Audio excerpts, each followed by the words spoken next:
bago pa lang, okay. Anyway, tinanong ko lang naman, no? Anyway, ito na, sir. May tanong lang ako before you start. Secret reveal. Ano ka namang sekreto ni Daniel na i-reveal mo sa amin ngayong gabing ito? Mark Russell, go! Nagkabulungan yung magkapatid. Anong sekreto ito, Russell? Tell us! Naku, mukhang pinagkakampihan po si Daniel ng kanyang mga kapatid, mga kaibigan. Alright, Russell, what is that secret? Go!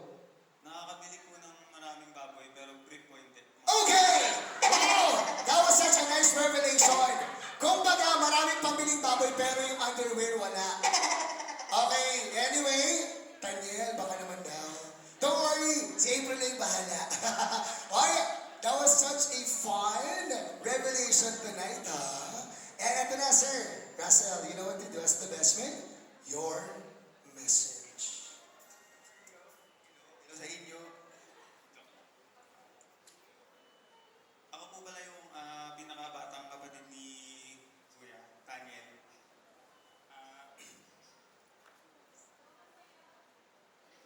Si Kuya po, sa mga hindi nakakaalam, sobrang sipag po na tao.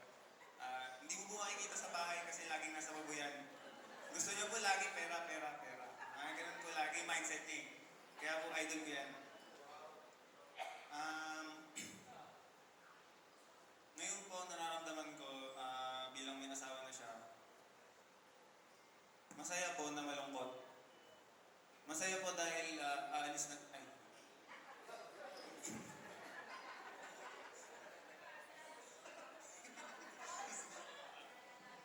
Masaya po dahil nahanap niya na po si Ate April para sa kanya.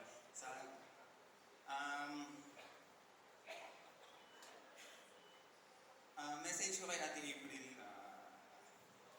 Ingatan mo si Kuya kahit laging, alam mo na, itagas. Ano mo na lang, alalayan mo na lang palagi. Kasi alamanin eh. Yun lang po. Thank you po.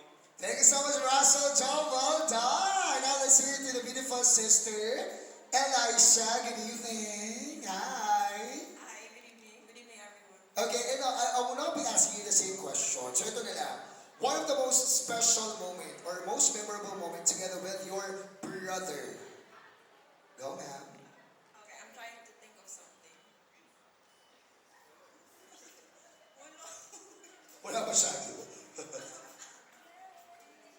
One of the most, yung parang hindi mo pag naalala mo ay si Daniel to. Okay. Siguro mga 6 or 7 years old po.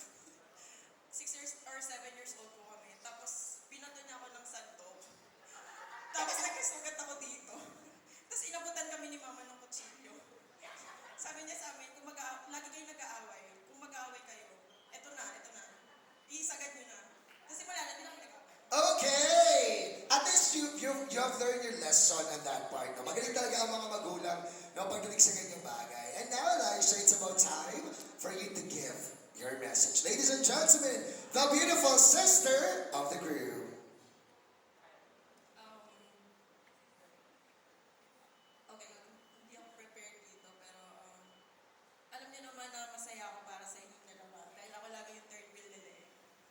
Pag magde-date sila, lagi ako kasabi.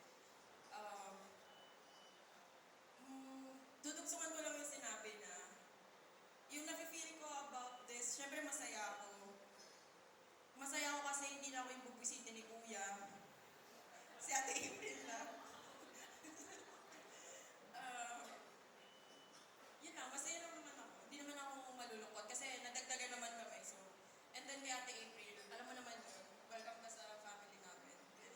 And now, you're officially a co-host. Welcome. Thank you po sir. Walang pangalan ng the beautiful sister Elisha. Job well done.